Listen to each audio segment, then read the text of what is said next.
Hi, gang. Recently we've worked with small amount of interactions and the way things work with interfaces and human connectivity. Until recently, we haven't really got into the cool stuff, and we're going to start doing that a little bit today. And stuff that I really love. I kind of love Norman's idea of emotional connections with interfaces and interactions. So we're going to start talking about that and moving a little bit forward more in the semester, getting into some cool ideas, the way interactions and interfaces are changing the way we live and think today. And one of the coolest ways, one of the reasons why I grabbed this sky background for this today is the sky is kind of the limit to where everything will go. We never know what tomorrow is going to bring. With emotional interfaces and interactions, it's a process of understanding how humans actually feel about the interface. What are their regards? The first thing we have to think about is making sure they're always eliciting positive responses to any interface we design. The goal is for them to be able to learn or play, be creative, be social, feel the ability to manipulate it or utilize it for something that's going to help them in life, not just us selling a product or an interface or a code. We have to think about minimalism, and that's hard for us as designers and coders, computer geeks. A lot of us have this regard to everything so personal, but it's not about us. It's a balance with the aesthetics. And I use that term kind of loosely because as soon as you say a balance, people start getting, oh, this is mine. Well, it's not yours. We're always designing for who? The user. So we have to think about effective computing. What's going to build the user's trust to actually use the interface, the design, the code, whatever we're working on, whatever element. First, they have to be able to understand it. They have to have a feeling and a regard to want to come back to it, to use it again. If they're happy, if they like the interface right away, they're going to take it. If they're sad, they're like, oh, this is kind of really annoying, it's a bad experience, they're out of there. If you make them feel anxious because they can't understand it, there's too much going on. If you look at my screens, I always try to make them simple, bold the topics, and I put downward so we know go left to right or straight down as we progress through things. So you don't get frustrated yourself. So I think of you learning from me. I have to find a way to motivate you guys. I have to make you delirious and wanting my next lecture. Yeah, you can all laugh together now. So what am I doing? I'm building an understanding the same as you're doing. Today there's a lot of interface ideas that are simple to do that. Think of the emoticons. Smiley face, we all know this one, frowny face, the indecision, which is usually the way my parents have always looked at me going, you want to go where? You want to do what? Okay, kid.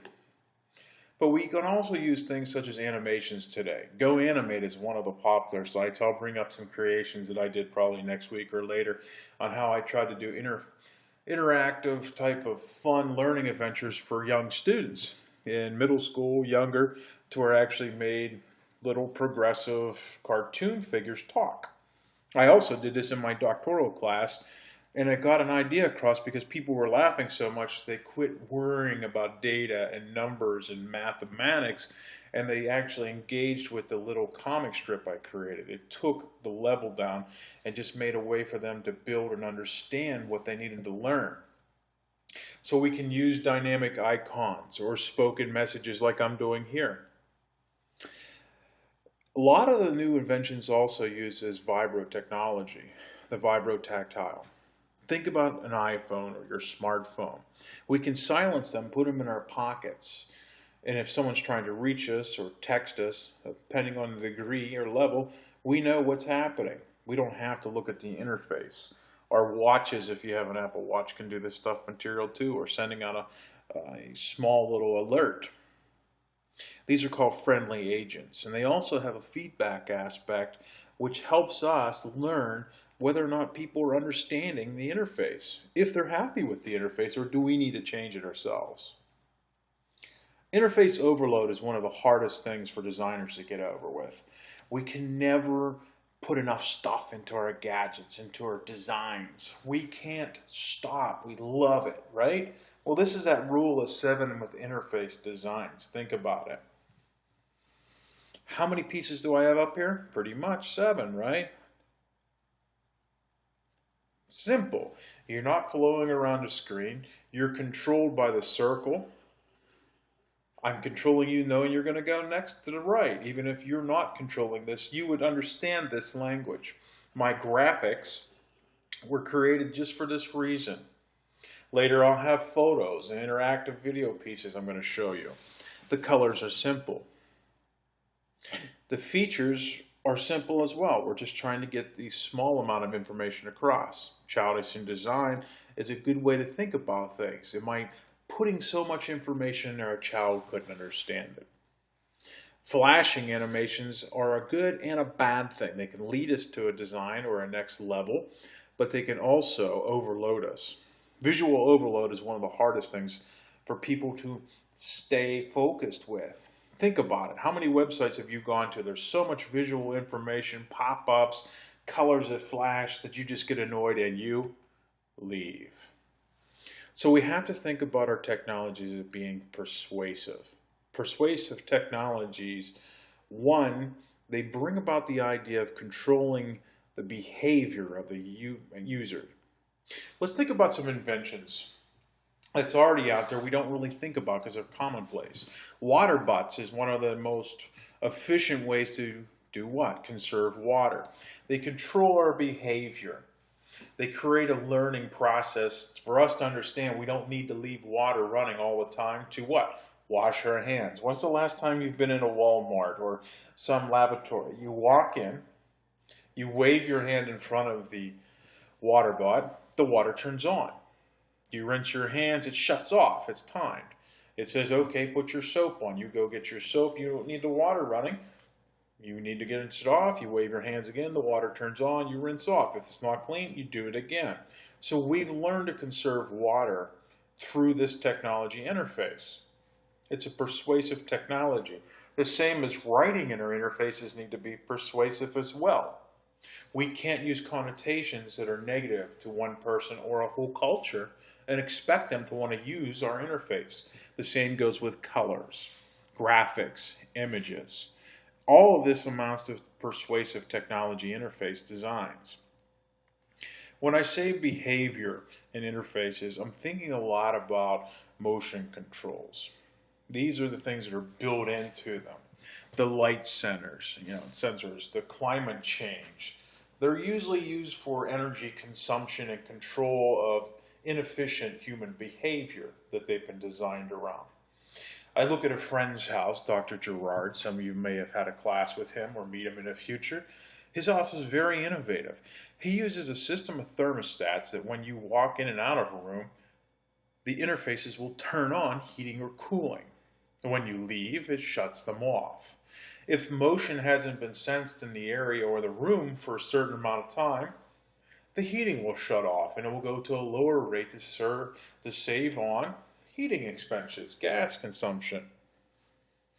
The toilets in the house are also energy efficient because they use a side flush mechanism so that they don't just discharge water automatically like some of the old-fashioned ones used to do. Same with his sinks. Very creative when he cut down expenses in his economics in life just by using interfaces that are out there to control human behavior that we don't think about it. We don't think about leaving a room and turning off the heat. We don't think about leaving the room all the time and shutting off the lights. So if there's not motion in the room for so long, the lights will shut off. We've seen these in our classrooms if you've ever been in school at Middle Georgia State or one of the other campuses, Ohio University, where I was at before, and Point Park and Robert Morris. All the rooms turn on and turn off now just by motion control. There is a darker side of controls that a lot of times we don't think about, and subconsciously we've grown to accept it and avoid it. The phishing emails that are put out there that link and grab you. The intrusive pop-ups that we have to go in and set our controls to make sure they don't keep breaking in on us. Amazon is one of my favorite places to shop, and of course it has this suggestive, oh, every time I open up my page, it's tracked now other websites somehow. They grab me, and they know that I was looking at sweaters and jackets last night because it got cold where I'm living, and I said, I left my jacket back in Pittsburgh. I need to get a new one. So I better go on Amazon and see if there's deals. Well, I didn't buy any. I looked at a couple other websites, but when I came back, lo and behold, Amazon had all the products I looked at from the companies, from REI to Patagonia to 4 or 5 other companies I looked at for coats. I love Netflix. It's my way to break away from life. And I go on and I watch various shows. And every time I go on, if I even look at something, it pops up with a suggestion. Hey, you looked at this, you might like this show. Interesting, but it has a darker side of controls, because when the advertising markets get into this, they start subliminally controlling us and making us think we need things that we don't.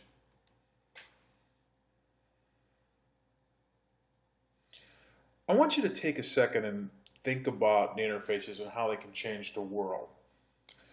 An incredible professor I met years ago and have had contact with came up with the idea of the hole-in-the-wall experiment in India, a place where education to poor is terrible.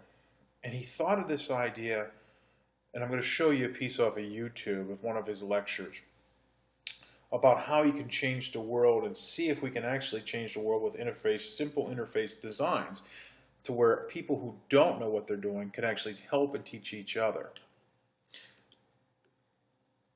I may scroll through a little bit of this.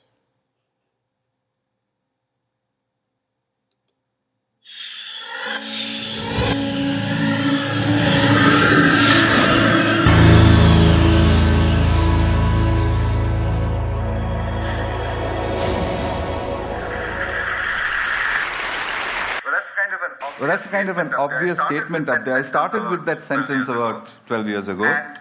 And I started in the context of developing countries. But you're sitting here from every corner of the world. So if you think of a map of your country, I think you'll realize that for every country on earth, you could draw little circles to say these are places where good teachers won't go. On top of that, those are the places from where trouble comes. So we have an ironic problem. Good teachers don't want to go to just those places where they're needed the most. I started in 1999 to try and address this problem with an experiment, which was a very simple experiment in New Delhi. I basically embedded a computer into a wall.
Oops, let's see. Not sure why, sorry gang. They'd never seen a computer before, and they didn't know what the internet was. I connected high-speed internet to it. It's about 3 feet off the ground, turned it on and left it there. After this, we noticed a couple of interesting things which you'll see. But I repeated this all over India and then through a large part of the world, and noticed that children will learn to do what they want to learn to do. This is the first experiment that we did. 8-year-old boy on your right, teaching his student, a 6-year-old girl, and he was teaching her how to browse. This boy here in the middle of central India, this is in a Rajasthan village where the children recorded their own music and then played it back to each other, and in the process they enjoyed themselves thoroughly. They did all of this in 4 hours after seeing the computer for the first time. In another South Indian village, these boys here had assembled a video camera and were trying to take a photograph of a bumblebee. They had downloaded it from Disney.com or one of these websites 14 days after putting the computer in their village. So at the end of it, we concluded that groups of children can learn to use computers and the internet on their own, irrespective of who or where they were. At that point, I became a little more ambitious and decided to see what else could children do with a computer. We started off with an experiment in Hyderabad, India, where I gave a group of children, they spoke English with a very strong Telugu accent. I gave them a computer with a speech-to-text interface, which you now get free with Windows, and asked them to speak into it. So when they spoke into it, the computer typed out gibberish. So they said, oh, it doesn't understand anything of what you're saying. So I said, yeah, I'll leave it here for 2 months. Make yourself understood to the computer. So the children said, how do we do that? And I said, well, I don't know. Actually. And I left.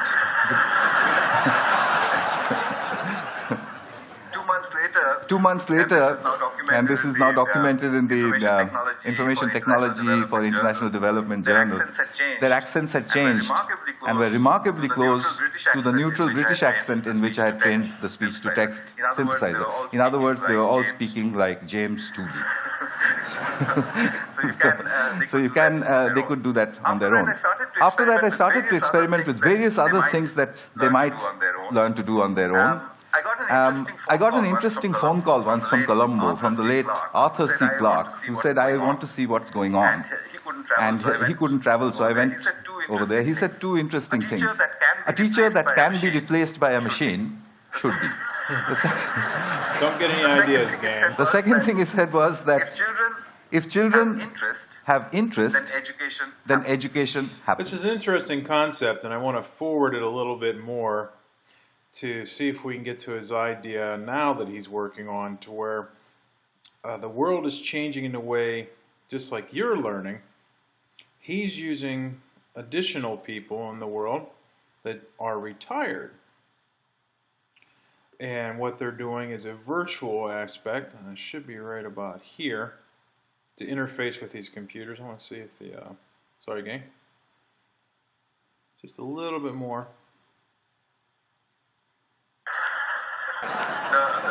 The deal was that they would give me 1 hour of broadband time sitting at their homes 1 day in a week. 1 day in a week. So they did that. And over the last 2 years, over 600 hours of instruction has happened over Skype, using what my students call the granny cloud. Granny cloud sits over there. I can beam them to whichever school I want to.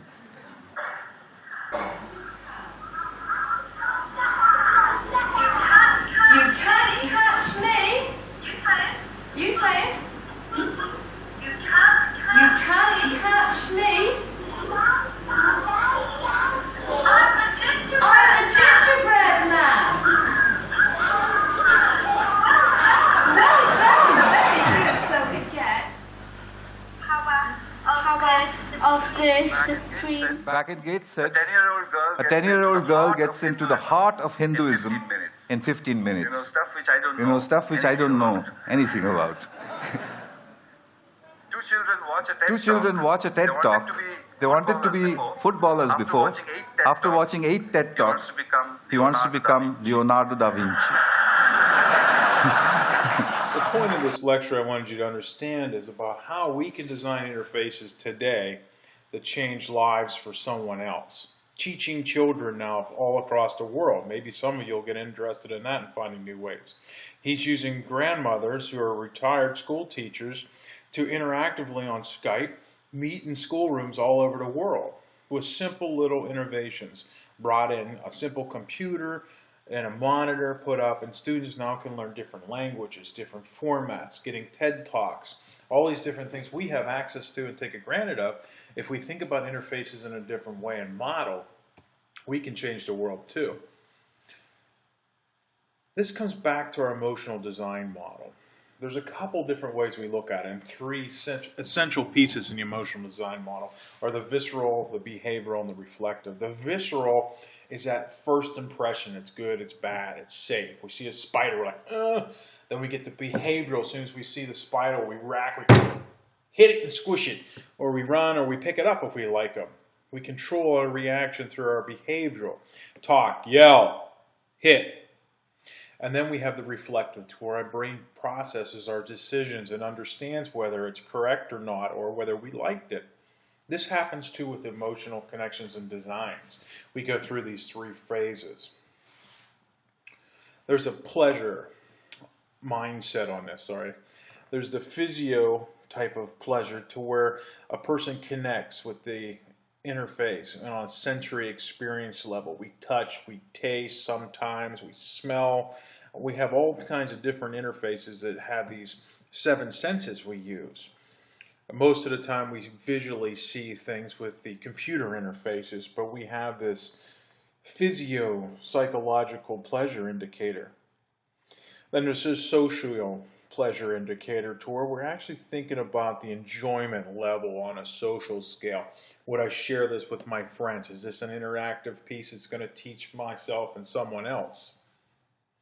Then you have this psycho pleasure, and not the kind we see in the movies, but it's a cognitive reaction to the product, the idea, the interface, how we reflectively think back about it, the idea of it, or the ideo pleasure is the aesthetics of it. We talked about this and whether or not it's culturally acceptable. We looked at these children, and I brought this up. If you notice, all the interfaces were in English. Not Indian, they were in English. And they had to learn first to process this information somehow and learn in English to teach each other, which is amazing. How to use a computer, how to work this interface, what a mouse is. These were all things that they had to learn and teach in another language. So we always have to think about the cultural aspect of this, the ideo, they say. And Norman's models go a lot with this if you guys are going to get a little deeper. Interfaces do force us to change. And that's one of the greatest things. They can have a negative, but in most cases, we want to go positive. We want to think about how we can learn and change. I have 3 aspects here that I want to talk about and get moving into in our class. The medical changes on interfaces, the legal and the global aspects are something that's really making a difference in our world today, and something I'm very passionate about myself. And I hope that you guys get engaged with in your learning. So one of the things, we go a little bit backwards, is the global change. And I'll talk about interface changes, and this is Julian Assange. A lot of you know him as the owner-operator of WikiLeaks, who is currently and has been chased by multiple governments, especially the American government, for leaking secret documents from soldiers who had them. So he is in still legal trouble, and he is in different embassies hiding out. A lot of times, and his legal things and mechanisms are still in line right now, today. He's supposed to, one of his most recent battles fighting off Sweden is coming to court too, and should have came to fruition already on Friday. But I want you to see this, because this technology allowed Julian Assange to travel to America to engage in a global conference. How did he do this without getting arrested? Julian Assange made a surprise appearance in the US on Sunday in the form of a hologram. The WikiLeaks founder sat before an open-mouthed audience at the 2014 Nantucket Project in Massachusetts. A high-definition 3D projection produced by Hologram USA was transmitted from inside the Ecuadorian embassy in London, where he stayed under political asylum since 2012. There he sat alongside real-bodied filmmaker Eugene Jarecki and shared his thoughts on the importance of public access to free information and expressed anger at his forced asylum. About the interference in my family relationships and so on, and the hypocrisy and the duplicity of human rights standards, the way my staff have been affected, illegal banking blockades, the situation with Chelsea Manning being tortured, sentenced 35 years, something you can use as a fuel. You can use that anger as a fuel. And that can keep you going and help you see a situation clearly. Assange and Jarecki then closed their conversation with a virtual high five. Are you ready to do a high five? Either hand. Either hand. Let me get my orientation. Okay, now slap. Okay, now slap. Okay, I think we achieved something. It's a 6-second delay. It's a 6-second delay, you know, it's quite hard. So, a different way to look at something. Here, when I was a kid in the 70s, Star Wars came out with the first hologram idea. Today, it's actually being used to present a person inside a conference to express the need for global change in laws. How is this going to change our world? Virtual conflicts may totally change. Same with law and ethics soon. It's interesting. Here's from the medical field, one of the most fascinating things. This came out of a CMU study. Took in a little bit and watched and saw this firsthand. I'm going to let this one rule just so you can see the amazing technology that this woman has been able to use and see how she uses the technology, especially the robotic arm, to change her life. I always said, except for this walking thing, I'm in great health. I saw a video. I opened it and watched a man in a wheelchair have his brain hooked up, and he controlled an electronic arm, and he was learning to move it. And at the end of the study, they said they were looking for volunteers. And as soon as it was over, we called. I didn't know where it's going to end up. And I'm going to feed myself chocolate before this is over.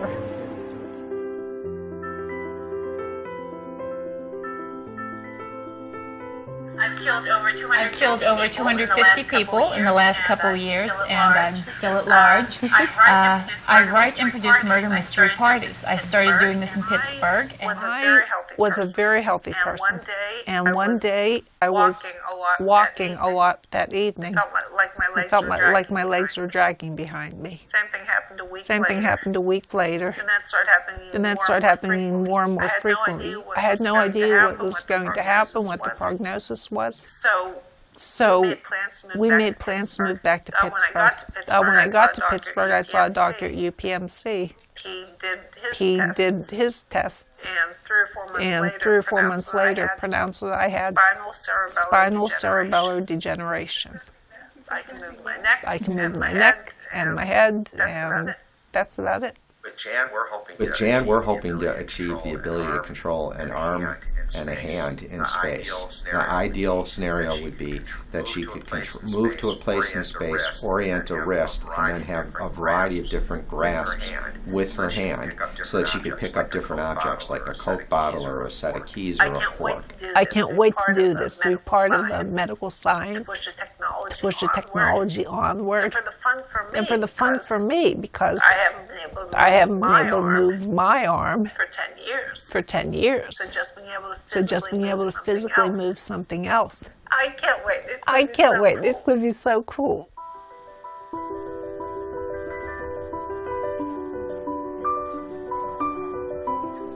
These are electrodes that have 96 contacts, and they're literally injected into the surface of the brain. And that just allows the electrodes to penetrate the surface so that you can record the responses of individual neurons as well as populations of neurons. And so in this case we implanted 2. These are implanted along the motor strip, and really tried to target this so that we would place one centered in the areas that were activated when she was imagining using her hand, and then place the second one in the area that was activated when she imagined using her shoulder. days after surgery, we went over to the rehab hospital and we took the system with us so we could plug her in. We were just curious to find out whether or not we could record anything that sounded like a neuroscience. When we hooked her up for the first time and we had her think about moving her little finger, right then we knew we'd done everything really well and that we had a really good circumstance so that we could do good recordings and that Jan was going to work out really well. So now go ahead and try moving your wrist. There we go. There we go. Every day as we get closer, as we drive closer and then we come up the road, to come to the lab, I'm thinking, oh good, what are we going to do today? What's going to be new? And every time we do something new, it's challenging at first, and then when I get 28 out of 30 or whatever the score is, and they say that was all you, that wasn't the computer doing it, that was all you, I just can't stop smiling. It's so cool. I'm moving things. I have not moved things for about 10 years. All right. Very fast. Initially, we started out with her doing three-dimensional control of the hand. And so she's controlling the endpoint position of the arm, moving forward, backward, up, down, left and right, that kind of thing. And so since she was making good progress with that, we decided to try to add in orientation of the wrist, so rotating in all three directions, and then also adding in grasp. So that's where we're sort of focusing now on seven-dimensional control of this endpoint position, orientation, and grasp, and sort of really working on interacting with objects and being able to move them around her environment. Just counterclockwise. I used to have to think up, clockwise, down, forward, back. Now I just look at the target. And Hector goes there. It's not a matter of thinking which direction anymore. It's just I want to do that, and my brain knows what things to move to make that happen. Right now, all Jan is doing is imagining moving the arm exactly where she wants the arm to go, just like you or I would control our own arm. What we've done interestingly with Jan is that normally the computer controls a little bit, and Jan controls a little bit. At least that's how we started. Jan didn't want to know when we switched the computer control off. She didn't want to know when we weren't assisting her in the task. And almost as soon as she said that, we flipped all the controls off, so we gave her complete control of the arm, and then she controlled it perfectly. That was incredible. You made that look like training. Now I'm performing the computer because it doesn't usually do more than that. There are things I regret not doing when I was able. Not skydiving, but some adventures I would love to have had, and I regret not doing them now. And this is the ride of my life. I keep saying this is the roller coaster. This is the skydiving. It's just fabulous, and I'm enjoying every second of it. From the beginning, we've been really focused on how much control can you get of this arm, moving the hand and wrist and everything. But Jan's goal has really been to feed herself a piece of chocolate.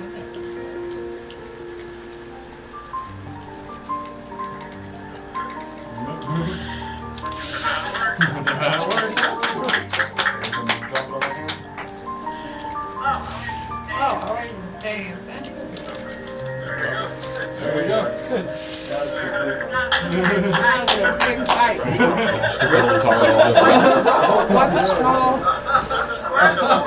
small nibble for a woman, one giant bite for DCI. I think the highlights of the study are watching Jan feed herself, watching Jan move objects, watching her complete tests that we normally have for people with stroke who are trying to recover function, and having this beautiful fluid control of a robotic arm through thought. I think it would be great to really get her to the point where she can actually feed enough food that she can satisfy herself, and that it becomes routine. I guess I'm a little worried that she's eating just chocolate and cheese. We need to start to vary the diet a little bit. So amazing. You imagine the emotional connection this woman's having to this interface and design, and how it's going to change the future for so many people. Think about all the soldiers that are coming back from overseas that have lost a limb or the capability of cognitive recognition of where they are, but they still have slight motor controls or no motor controls or total cognition to where it can change their lives. We'll talk more about a great guy that I met years ago, and I'm a fan of his books, Dr. Michio Kaku, and some of the work that he's doing on a global scale, and I'll talk about a paper or two that I'm writing with a couple NSA people on information science and sharing and mind mapping of all the neural connections. So it's something that I really love and enjoy. But seeing this is amazing to me. I'm going to do one more because I found this is kind of cool to check it out.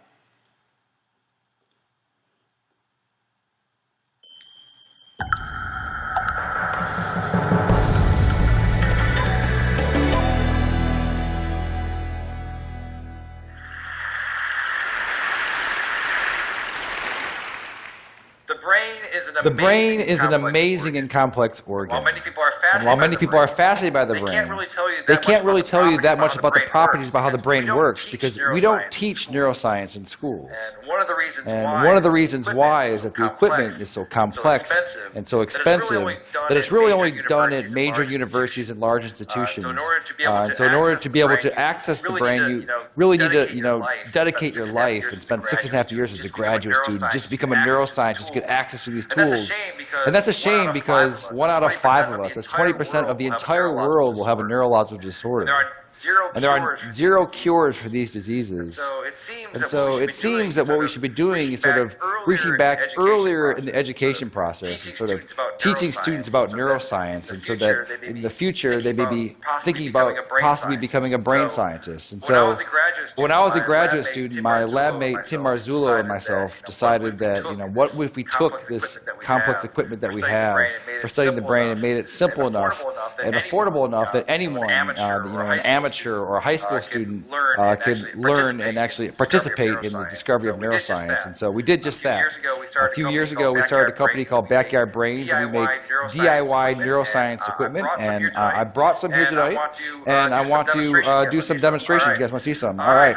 All right. So I need a volunteer. So right before. What is your name? All right, Sam. All right, Sam. I'm going to record from your brain. Have you had this before? Okay. I need you to stick out your arm for science. Roll up your sleeve a bit. Right. And so what I'm going to do, I'm putting electrodes on your arm, and you're probably wondering, I just said I'm going to record from your brain. What am I doing with your arm? You have about 80 billion neurons inside your brain right now. They're sending electrical messages back and forth and chemical messages. But some of your neurons right here in your motor cortex are going to send messages down when you move your arm like this. They go down across your corpus callosum, down onto your spinal cord, your lower motor neuron, out to your muscles here, and that is electrical discharge. It's going to be picked up by these electrodes right here, and we're going to be able to listen to exactly what your brain is going to be doing. So I'm going to turn this on for a second. Have you ever heard what your brain sounds like? All right, let's turn it on. So go ahead. Whenever you go ahead and squeeze your hand. All right. So what you're listening to. So this is your motor units that are happening right here. Okay, so let's take a look at it as well. So I'm going to stand over here. I'm going to open up our app here. I'm going to open up our app here. So now I want you to squeeze. Yeah, so right here, these are the motor units that are happening from her spinal cord out to her muscle right here. And as she's doing it, you're seeing the electrical activity that's happening here. You even click here and try to see one of them. So keep doing it really, really hard. Yeah, so now we've paused on one motor axe potential that's happening right now inside of your brain. Okay. Do you guys want to see some more? All right. That's interesting, but let's get it better. Okay. I need one more volunteer. Okay, what is your name, sir? What is your name, sir? Miguel. All right. Miguel. All right. You're going to stand right here. So you're going to stand right here. So when you're moving your arm like this, your brain is sending a signal down to your muscles. Right here. I want you to move your arm. I want you to move your arm as well. So your brain is going to send a signal down to your muscles. And so it turns out that there is a nerve that's right here that runs up here that innervates these 3 fingers. And it's close enough to the skin that we might be able to stimulate that. So that we can do is copy your brain signal that's going out to your hand and inject it into your hand so that your hand will move when your brain tells your hand to move. And so in a sense, she will take away your free will, and you will no longer have any control over this hand, okay? You with me? All right, so I just need to hook you up. All right, so I'm going to find your ulnar nerve, which is probably right around here. You don't know what you're signing up for. You don't know what you're signing up for when you come up. So now I'm going to move away. So now I'm going to move away, and I'm going to plug it into our human-to-human interface over here. Okay, so Sam wants you to squeeze your hand again. All right. Do it again. Do it again. Perfect. So now all right, perfect. So now I'm going to hook you up over here so that you get this. It's going to feel a little bit weird at first. This is going to feel like when you lose your free will and someone else becomes your agent, it does feel a bit strange. So I want you to relax your hand. All right, and Sam, you're with me. All right, so you're going to squeeze. I'm not going to turn it on yet, so go ahead and give it a squeeze. All right. So now. Are you ready, Miguel? Are you ready, Miguel? Okay, so I've turned it on. So go ahead and turn your hand. Do you feel that a little bit? Do you feel that a little bit? Okay, do it again. Okay, do it again. A little bit. A little bit. So relax. Okay, so relax. No, hit it again. Okay. Oh, perfect. Oh, perfect. All right, so relax. Do it again. All right, so now. All right, so right now, your brain is controlling your arm, and it's also controlling his arm. So go ahead and just do it one more time. All right, so that's perfect. So now, what would happen if I took over my control of your hand? And so just relax your hand. What happens? Nothing. Why not? Nothing. Why not? Because the brain has to do it. Now you do it again. All right, that's perfect. All right, that's perfect. Thank you guys for being such a good sport. This is what's happening all across the world. Electrophysiology. And we're going to be on the neural revolution. Thank you. So pretty cool. A lot of you are thinking, wow, that's amazing. And a couple of you are thinking like I am, oh, if my fiance or girlfriend, wife, whatever gets control of this, or my husband does, yeah, I'm in trouble. Who knows what the world's going to bring us? Who knows how many of you out there are going to change the world using your creative minds, creating new interfaces. I'm looking forward to it, and I hope to someday just be a hologram in class so I can be out riding my bike still. But don't tell a dean. Talk to you guys next week. I appreciate everyone listening to this lecture. I hope you enjoyed it. Great work, and we'll talk to you all soon. Have a great night, everyone.